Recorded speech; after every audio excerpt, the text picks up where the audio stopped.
Hello class, today I'm going to teach you guys how to estimate the population mean when the standard deviation is unknown. Alright, so let's just say I'm going to give you guys a sample size of 6 and we're going to be given the numbers 20, 25, 30, 35, 40, 1, 2, 3, 4, 5, and 45. Okay.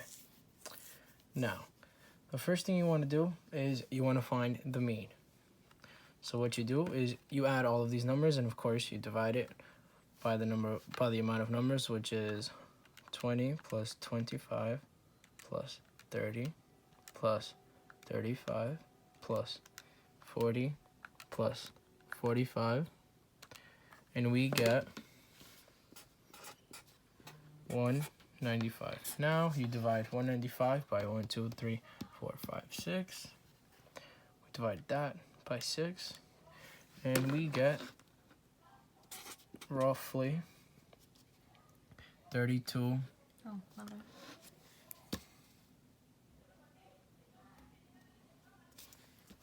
32.5.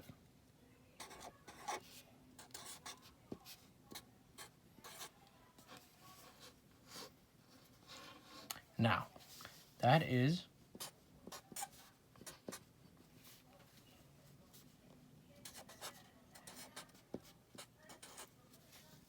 all right. Now our sample size, our n, which we call it, is 6. Now, our standard deviation, this is my standard deviation sign, and it is unknown. Now, what we have to do is we have to do the degree of freedom. Now, how do we do that? Is we do 6, which is n minus 1, which is equal to 6 minus 1 is equal to 5. Now, we know that our degree of freedom is 5, and this is, I didn't mention this, we're looking at a 95% confidence interval. Therefore, we know that the 95% confidence interval is equal, I'm sorry, scratch that, because this is only when the standard deviation is known. Now, what you have to do here is you have to look at the t-distribution table, and we look for 0.95, because this is 0.95, and we find the degree of freedom, which is 5.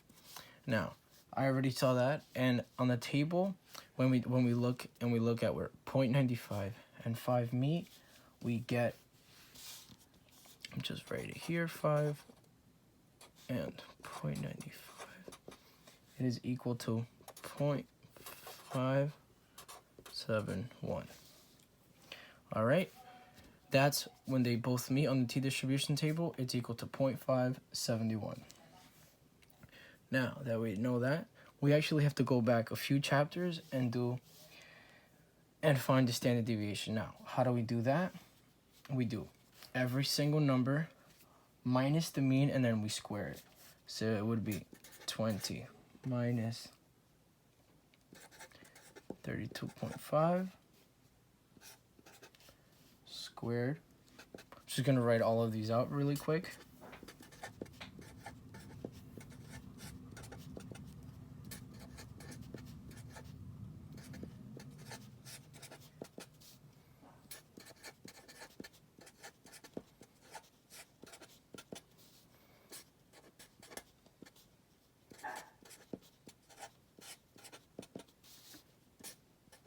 Oh, excuse my handwriting. All right, now, do that really quick on the calculator.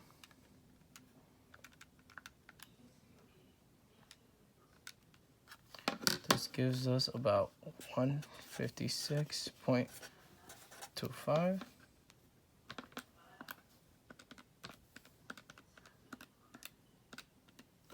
This gives us 56.25.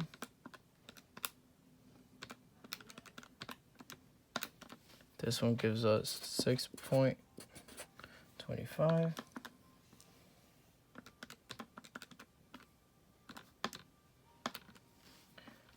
This one also gives us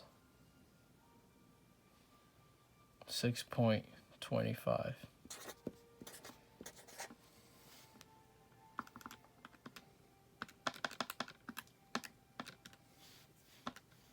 Oh, there's an error.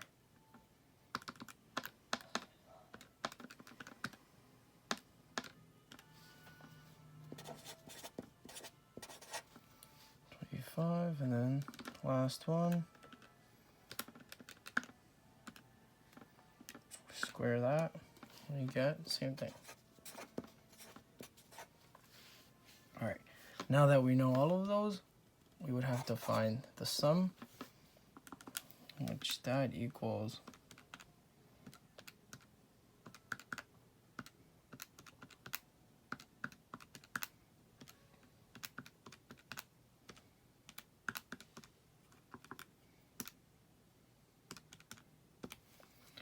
437.5. We just add all of these, that's how I got that. Then we divide that by not 6, but 5, because that was our degree of freedom. We divide all of this by 5, and we get 87.5. Now after that, we find the square root of 87.5.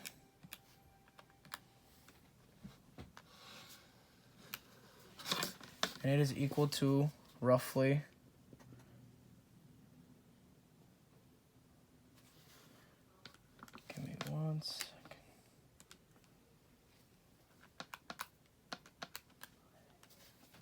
9.35. Okay. Now what we do here is we plug in really quick 2.571 times our standard deviation, which is 9.35,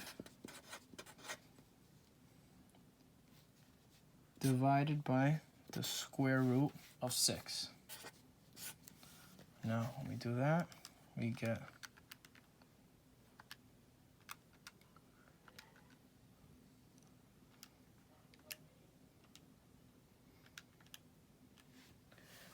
roughly about 9.81. 9.81. Now what we do with this,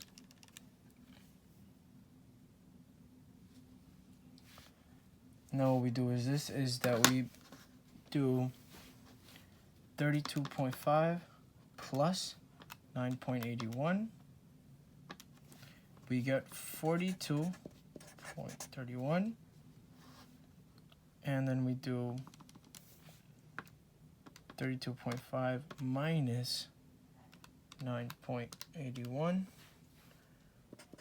And we get 22.69. And these are 42. And these are our two confidence intervals. Yep, sorry for the long video, guys, and that is it for today.